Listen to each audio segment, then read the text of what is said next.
Welcome back to Music News TV. This is Tim Hunter. Thank you guys for joining us tonight. Today's music news, topping off our headlines for this evening. Yeezy, Kanye West. Unfortunately, we got some bad news that's reporting from his camp there. It seems that Yeezy's Gap, merchandise warehouse, where his warehouse was, where he stored all his clothing, somebody went in there and stole like 60,000 items. That's equivalent to probably about $1.2 million worth of goods there. This happened rather fast there, so I'm highly, confident personally that it was an inside job, but that's for the, authorities to confirm. When you think about it, 60,000 items, you can only get that out with a lot of manpower and trucks. You see what I mean? This is downtown Los Angeles. So there's cameras everywhere. So chance these guys get away is slim to none. And I think whoever did it kind of made it a little hard on themselves. Not saying anything or anyone's guilty, but oddly enough, today, or the very next day from the crime, some idiots, well, I ain't gonna say idiots, but some people had posted online of this massive sale of all this new, brand spanking new Yeezy Gap merchandise. This Yeezy Gap merchandise, coincidentally that they already had, was tend to be a lot cheaper than its retail pricing. Before they got to sell one item, the police was over there to investigate. Now, the people behind it, they showed some receipts,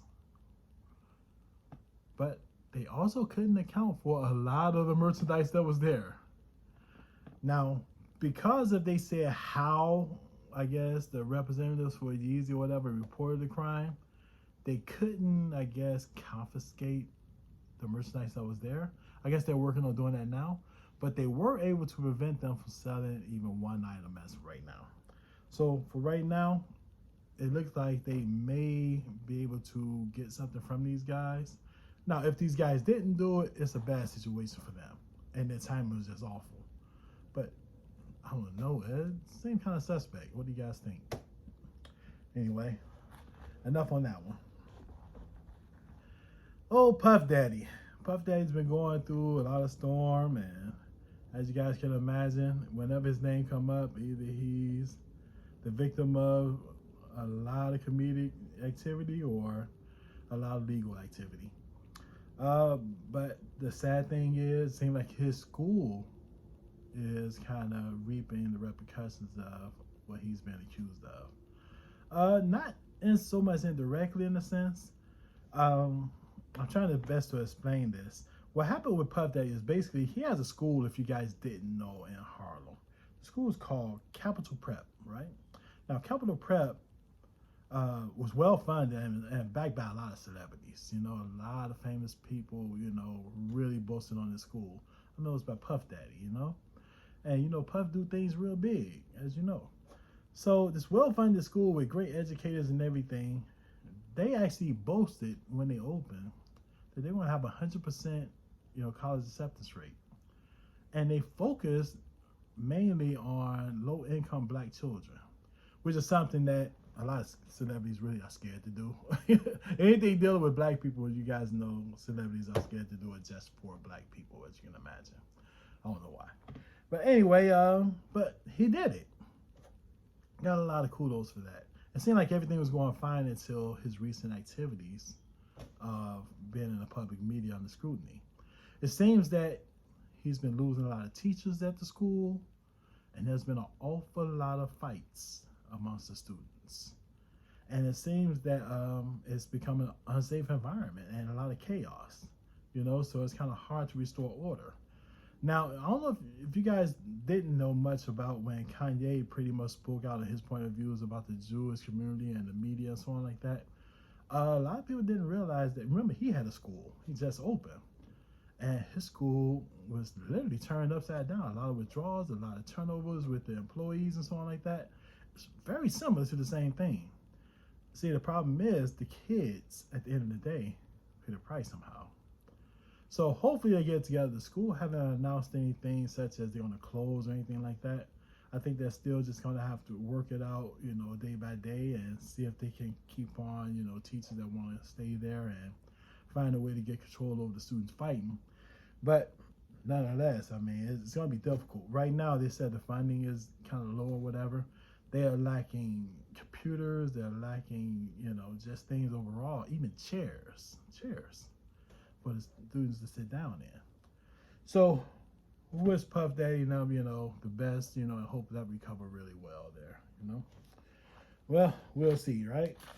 Anyway. And our final story for the day. And this is a little sad news, but he left us on a good note. There was a gentleman by the name of Shigeki Nigishi. Do anyone know who that person is and why he is important? Any guesses? Somebody out there know. If not, he's the guy that invented the karaoke machine. How about that? Invented karaoke overall. Well, unfortunately, he passed away. He passed away at 100 years old this weekend. So we lost a good guy. He said the reason, before his death, obviously, he said the reason that he created this machine is because he couldn't sing. He liked music. He liked singing along to music. He used to work at an electronic company in Tokyo, right? And you know how you can be singing around the office song like that? Well, one day, one of his co-workers just started clowning this guy so bad about his singing and his voice. And in his mind, he thought, man, you just don't know it. I sound much better with the music. That was his light bulb moment. Voila. That was the first mental thought of a machine that you can have the music and the words down there or whatever, so you can sing along with your favorite songs.